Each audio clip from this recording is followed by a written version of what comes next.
ખમરોળ્યું અને રાજકોટ પાણી પાણી થઈ ગયું અને એમાં પણ જે નીચાણવાળા વિસ્તારો છે ત્યાં તો જાણે રસ્તા પરથી નદીનો ધસમસતો પ્રવાહ જતો હોય એવું દેખાઈ રહ્યું છે। આ જે દ્રશ્યો અત્યારે તમને બતાવવા છે, આ પોપટપરા ગરનાળા પાસેના દ્રશ્યો છે। પોપટપરા ગરનાળામાં એક BRTS બસ ફસાઈ હતી અને ગરનાળામાં પાણીનો ધસમસતો પ્રવાહ જઈ રહ્યો હતો। આજુબાજુ છે કેસ્ટ્રોન સોસાયટીથી માંડી અને આ બાજુ યાજ્ઞિક રોડથી બધું જ પાણી પોપટપરા ગરનાળાની અંદર આવે છે અને ગરનાળાની અંદરથી જાણે પાણીનો ધસમસતો નદીનો પ્રવાહ જતો હોય એવું દેખાઈ રહ્યું છે। હાલત એ આવી ગઈ હતી કે NDRF ને બોલાવવી પડી હતી અને બસમાં સવાર મુસાફરોનું રેસ્ક્યુ કરવું પડ્યું હતું। એની સાથે સાથે આખા રાજકોટની અંદર વરસાદ વરસ્યો છે અને રાજકોટના નીચાણવાળા આવા ઘણા બધા વિસ્તારો છે કે જ્યાં પાણી ભરાયા હતા, તો કેટલીક જગ્યાએ ઊંચાણવાળા વિસ્તારોમાં ખુશનુમા વાતાવરણ પણ જોવા મળ્યું હતું, લોકો ખુશખુશાલ જોવા મળ્યા હતા।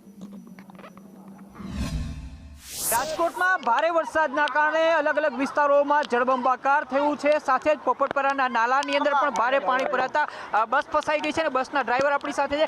કાકા, શું નામ છે તમારું? રમેશભાઈ ડોબરિયા। રમેશભાઈ, શું પરિસ્થિતિ હતી અહીંયા? ત્યારે પાણી ઓછું હતું, આગળ 4 વ્હીલ ગઈ, પછી એની પાસે સ્કૂલ બસ ગઈ, તે પછી મેં નાખી તો ઓલી બસ ઊભી રહી, મારી ઊભી રહી ગઈ, બંધ થઈ ગઈ। પછી એક પાણી આવી ગયું હતું, 1 ફૂટ જેટલું પાણી હતું। પાણી કેટલું હતું? 1 ફૂટ જેટલું। ત્યારે 1 ફૂટ હતું, પછી કેટલું પાણી આવ્યું? ત્યારે 2.5 ફૂટ થઈ ગયો। ત્યારે 2.5-3 ફૂટ જેટલું પાણી થઈ ગયું? ત્યારે 2.5 ફૂટ થઈ ગયો। ઓકે, આમાં કેટલા મુસાફરો હતા? આમાં 4-5 જણા હતા, તો ઓછું પાણી હતું, આ લોકો કાઢી લીધા।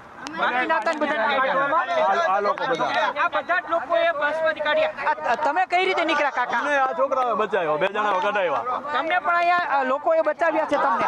આ બસના ડ્રાઈવર છે એમને જ્યારે બસ અહીંથી પસાર કરી નાલામાંથી ત્યારે પાણી 1 થી 1.5 ફૂટ હતું, પરંતુ ત્યારબાદ એકાએક વરસાદ વધ્યો અને પાણી છે તે વધ્યું ને પાણી વધવાના કારણે આગળ જે વાહન હતું એ અટકી ગયું હતું ને તેની પાછળ આવી રહેલી બસ છે એ અહીંયા એકાએક બંધ થઈ પડી હતી અને ત્યારબાદ બસ ફસાઈ ગઈ હતી। તેની અંદર રહેલા 4 થી 5 મુસાફરો છે એમનું રેસ્ક્યુ કરવામાં આવ્યું હતું। કાકા પણ ફસાઈ ગયા હતા। કાકા, તમે પણ ફસાઈ ગયા હતા? આ છોકરાઓ બચાવ્યા। તમને બચાવ્યા? પછી ફાયર બ્રિગેડને કોને જાણ કરી? ફાયર બ્રિગેડને તમે જાણ? હા, મેં ફોન કર્યો। ક્યારે આવ્યા ફાયર બ્રિગેડ વાળા? 10 મિનિટમાં આવી ગયા। 10 મિનિટની અંદર આવી ગયા। ફાયર બ્રિગેડના જવાનો તાત્કાલિક અસરથી અહીંયા આવ્યા હતા અને તેમને અહીંયા લોકોનું રેસ્ક્યુ કર્યું હતું। હજી પણ જે જવાનો અહીંયા ફાયર બ્રિગેડના છે એ ભારે પ્રવાહની અંદર પોતાના જીવના જોખમે આ ફસાયેલી બસ છે તેને કાઢવાની કોશિશ કરી રહી છે। જે લોકો ફસાયેલા હતા એ તમામ લોકોનું રેસ્ક્યુ કરી લેવામાં આવ્યું છે એટલે કોઈ વ્યક્તિ અહીંયા ફસાયેલું નથી, પરંતુ જે પ્રકારના દ્રશ્યો છે બસને બહાર કાઢવાની કોશિશ છે એ અત્યારે તમામ જવાનો, તમામ તંત્રવાહકો છે એ અત્યારે કરી રહેલા જોવા મળી રહ્યા છે। કેમેરામેન વિપુલ બોરીચા સાથે મયુર સોની, સંદેશ ન્યૂઝ, રાજકોટ। રાજકોટમાં ભારે વરસાદના કારણે શહેરના અલગ અલગ વિસ્તારમાં જળબંબાકાર જેવી સ્થિતિ સર્જાણી છે અને અત્યારે તમે દ્રશ્યો જોઈ રહ્યા છો એ પોપટપરાના નાલાની અંદર બસ ફસાયેલી છે। બસની અંદર અનેક લોકો ફસાયેલા હતા, તેમનું રેસ્ક્યુ કરવામાં આવ્યું છે। અહીંયા રેસ્ક્યુની ટીમ છે એ પણ પહોંચી ચૂકી છે। સ્થાનિક લોકો છે એમને અહીંયા કોલ કરીને સ્થાનિક લોકોએ અહીંયા કોલ કરીને લોકોને બચાવવા માટે કોલ કર્યો હતો, ત્યારબાદ લોકોને બચાવવામાં આવ્યા હતા। આ દ્રશ્યો જો પોપટપરાના નાલાની અંદર બસ ફસાઈ ગઈ હતી, એ બસની અંદર સંખ્યાબંધ લોકો સવાર હતા।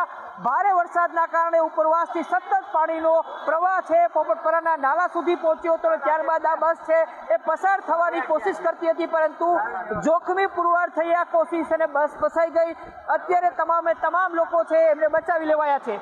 કેટલા લોકો હતા અહીંયા? 2 જણા હતા, અમે બચાવતા હતા, બીજાઓને કાઢી નાખીએ। બીજાઓને અમે 2 જણા બચાવવાવાળા હતા, બીજા કેટલી વાર પહેલા અહીંયા મુસાફરો 5 મિનિટ થઈ અડધી। કેટલું પાણી અહીંયા આવ્યું હતું? પાણી આવ્યું તો પાણી બહુ હતું, પાણી ખૂબ આવ્યું હતું। બસ જોખમી રીતે ચાલતી હતી? કઈ રીતે ચાલતી હતી? અમે ચાલતી બહુ મુશ્કેલી હતી એ ભાઈને બે પાણી બહુ। કેટલા માણસોને બહાર કાઢ્યા? અમે 2 જણાને કાઢ્યા, બીજા નીકળી ગયા। કેટલા સવાર હતા બસમાં? કેટલા લોકો સવાર હતા? એ બીજા હતા, એ બધા લઈને લોકો છે અહીંયા જે રેસ્ક્યુ કરવાવાળા લોકો છે અહીંયા ફસાયેલા લોકોને બચાવવા માટે અહીંયા દોડી રહ્યા છે। સામે ફાયર બ્રિગેડનો બંબો પહોંચ્યો છે। પોપટપરાના નાલાના આ દ્રશ્યો, આ દોરડા લઈને અહીંયા રેસ્ક્યુ ટીમ છે એ અહીંયા પહોંચી છે। સંદેશ ન્યૂઝ પણ એમની સાથે જઈ રહ્યું છે, કારણ કે જે લોકો ફસાયેલા છે એમને બહાર કાઢવા ખૂબ જરૂરી છે। બસની અંદર જે લોકો હતા એ તમામ લોકો છે એમનું રેસ્ક્યુ કરવામાં આવ્યું છે, પરંતુ પોપટપરાના નાલાની અંદર બીજી તરફની સાઈડ છે એ કેટલાક લોકો ફસાયેલા હોઈ શકે છે। ના દ્રશ્યો તમે જો સંદેશ ન્યૂઝ ઉપર આ એક્સક્લુઝિવ દ્રશ્યો છે। પોપટપરાના નાલાની અંદર અનેક વાહનો ફસાયેલા હતા, બસ ફસાઈ ગઈ હતી, બસમાંથી મુસાફરોને બહાર કાઢવામાં આવ્યા। જીવના જોખમે સ્થાનિક લોકોએ આ લોકોને બચાવ્યા હતા. ત્યારબાદ અહીંયા રેસ્ક્યુની ટીમ પહોંચી છે. રાજકોટ શહેરમાં મેઘરાજા મહેરબાન થયા છે અને છેલ્લા પોણા કલાકથી સતત વરસાદ વરસી રહ્યો છે. વરસાદ વરસવાના કારણે શહેરના અલગ અલગ વિસ્તારની અંદર પાણી ભરાવાની શરૂઆત થઈ છે.